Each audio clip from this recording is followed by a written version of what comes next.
As you all know, the FDA and CDC announced earlier today that out of abundance of caution, they've recommended a pause in the use of Johnson & Johnson vaccine as they review data involving 6 reported U.S. cases of a rare and severe type of blood clot in individuals after receiving the Johnson & Johnson vaccine.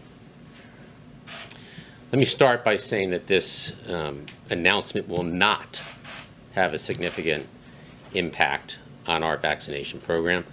The J&J vaccine makes up less than 5% of the more than 190 million recorded shots in arms in the United States to date. The President has always said that this is a wartime effort. We're at war against the virus.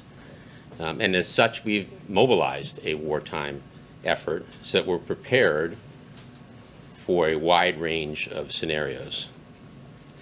And that's why the President took action earlier this year, before the J&J vaccine was even authorized, to secure enough Pfizer and Moderna doses for 300 million Americans by the end of July. Over the last few weeks, we have made available more than 25 million doses of Pfizer and Moderna each and every week. In fact, this week, we will make available 28 million doses of these 2 vaccines. And as we've done since we took office, we will continue to get the supply out the door as soon as it's available. So we have more than enough supply of Pfizer and Moderna vaccines to continue the current pace of about 3 million shots per day. And that puts us well on pace to meet the President's goal of 200 million shots by his 100th day in office, and continue to reach every adult who wants to get vaccinated. We're now working with our state and federal partners to get anyone scheduled for a J&J vaccine quickly rescheduled for a Pfizer or Moderna vaccine. And we're actually already seeing this happen today at sites across the country where J&J appointments are being adjusted that were for today to actually get Moderna and Pfizer today. So that's happening many places across the country. The President has committed to the American people that his administration will always lead with science, tell the truth, and give Americans the facts as we know them. CDC and FDA will continue to do just that and provide regular updates to the public, and they will do so as they continue their investigation. With that, let me hand it over to Dr. Fauci, and then we'll take questions. Oh, sorry, let me get my mask. Thank you very much, Jeff.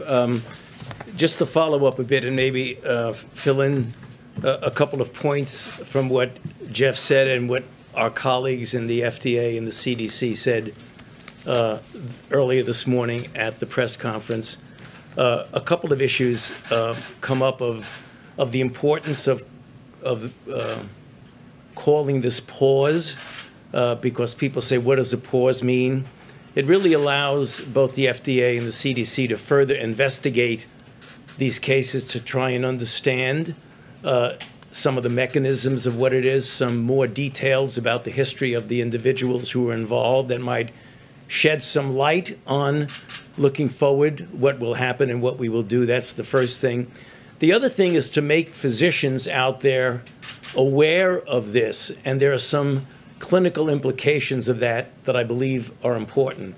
For example, if someone comes in with this really rather rare syndrome of thrombotic thrombocytopenia, where you get thromboses, and when you have thromboses, the most common way to treat that is with heparin. That would be a mistake in this situation because it could be dangerous and make the situation much worse. So there's a clinically relevant reason why you want to make this known to people. Also, when individuals, particularly younger women, who might come into a physician with a particular thrombotic phenomenon, which is things that happen for other reasons all the time, that we want to alert physicians to take a history of a recent vaccination. That would be important. So the pause not only allows us to take a look at the cases and learn more, but it is also a signal out there to help the physicians. Common question, and I'm sure we'll have a number of questions which Jeff and I will be happy to answer to you, but one of the questions that comes up already rather frequently, does this have anything to do with the efficacy of the vaccine? So we know that there have been 6.85 million doses of J&J distributed in the United States thus far. So someone who maybe had it a month or two ago would say, what does this mean for me? It really doesn't mean anything. You're okay, because if you look at the time frame when this occurs, it's pretty tight, from a few days, 6 to 13 days from the time of the vaccination. The next question is one that we're all obviously aware of. What impact is this going to have about people's attitudes about vaccines in general? So you might know that there have been now 120 million people that have received at least one dose of a vaccine. Most of that, subtract the 6.85 million, is in the messenger RNA from Pfizer and from Moderna. There have been no red flag signals from those. So you're talking about tens and tens and tens of millions of people who've received vaccine with no adverse effect. This is a really rare event. If you look at what we know so far, there have been 6 out of the 6.85 million doses, which is less than 1 in a million. So remember, this is something that we always, out of an abundance of caution, as Jeff said, to give us a time to take a good look at it and see if we can get further information. So I'll stop there, Jeff, and we could obviously take some questions. Okay. Mary, you want to kick us off? You've described this as a really rare event, but this does seem like a pretty drastic step. Do you believe that the scientists sufficiently weighed the benefits of this pause against the damage or risk that this could do to the broader effort and the impact it could have on vaccine hesitancy? Well, Dr. Fauci, maybe you'll go after me, but I want to say that we have plenty of supply. So I mentioned that we, for the last several weeks, have been sending 25 million doses out. And while we're averaging 3 million shots in arms per day, the 25 million supports actually that level and even accelerating.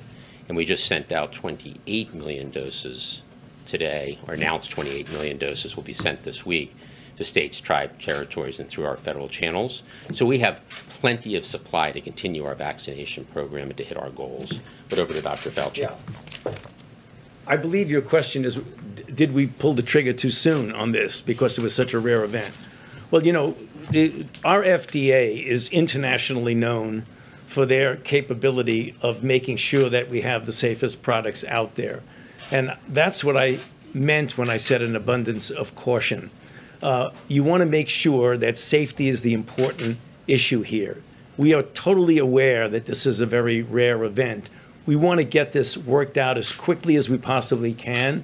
And that's why you see the word pause. In other words, you want to hold off for a bit, and very well may go back to that, maybe with some conditions or maybe not. But we want to leave that up to the FDA and the CDC to investigate this carefully. So I don't think it was pulling the trigger too quickly. Hey guys, did you know we have a podcast called WJ Live? The Western Journal's mission is to equip readers with the truth, and that's the same mission we have on WJ Live. You'll hear from writers, editors, and special guests on the most important topics of the day. You can catch us Monday, Wednesday, and Friday at 5 p.m. Eastern and 2 p.m. Pacific, right here at youtube.com/WJ Live. While you're there, help us out by subscribing and hitting the bell so you don't miss any future episodes. See you there.